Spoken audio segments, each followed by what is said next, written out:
द्वादश ज्योतिर्लिङ्गानि श्रीगणेशाय नमः। सौराष्ट्रे सोमनाथं च श्रीशैले मल्लिकार्जुनम् उज्जयिन्यां महाकालम् ओङ्कारं ममलेश्वरम् परल्यां वैद्यनाथं च डाकिन्यां भीमशङ्करम् सेतुबन्धे तु रामेशं नागेशं दारुकावने वाराणस्यां तु विश्वेशं त्र्यम्बकं गौतमीतटे हिमालये तु केदारं घृसृणेशं शिवालये एतानि ज्योतिर्लिङ्गानि सायं प्रातः पठे नरः सप्तजन्मकृतं पापं स्मरणेन विनश्यति।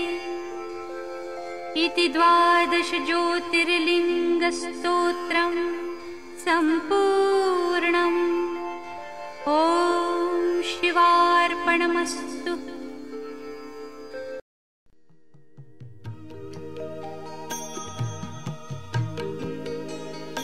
श्री शिवपञ्चाक्षरस्तोत्रम्।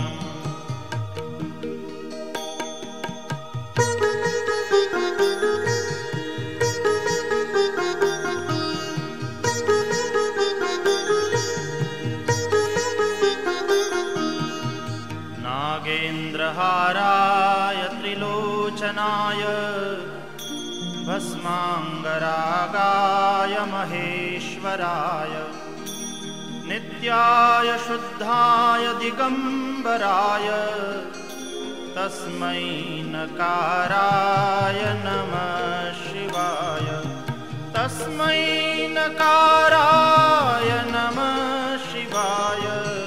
तस्मै नकाराय नमः शिवाय।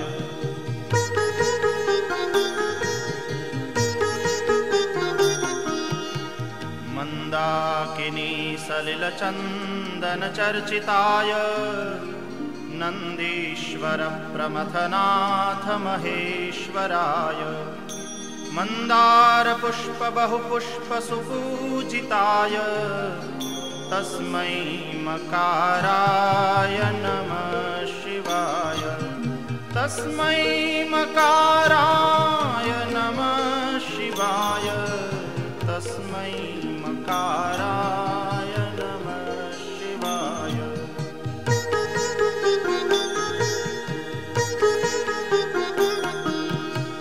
शिवाय गौरीवदनाब्जवृन्द सूर्याय दक्षाध्वरनाशकाय श्रीनीलकण्ठाय वृषध्वजाय तस्मै शिकाराय नमः शिवाय। तस्मै शिकाराय नमः शिवाय। तस्मै शिकाराय नमः शिवाय।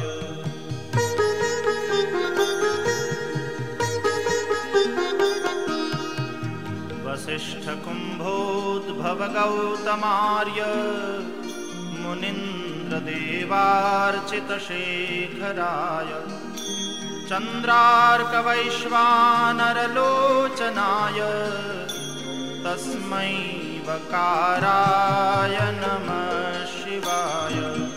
तस्मै वकाराय नमः शिवाय। तस्मै वकाराय नमः शिवाय।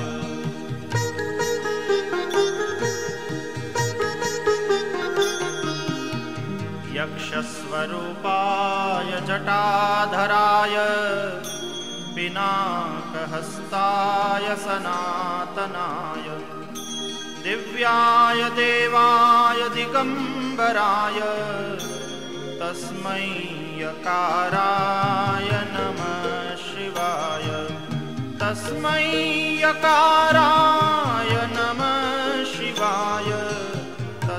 तस्मै यकाराय नमः शिवाय।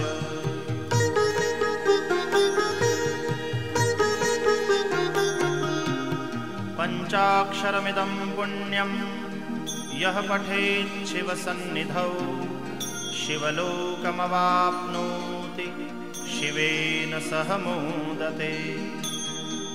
इति श्रीमच्छङ्कराचार्यविरचितं शिवपञ्चाक्षरस्तोत्रं सम्पूर्णम्।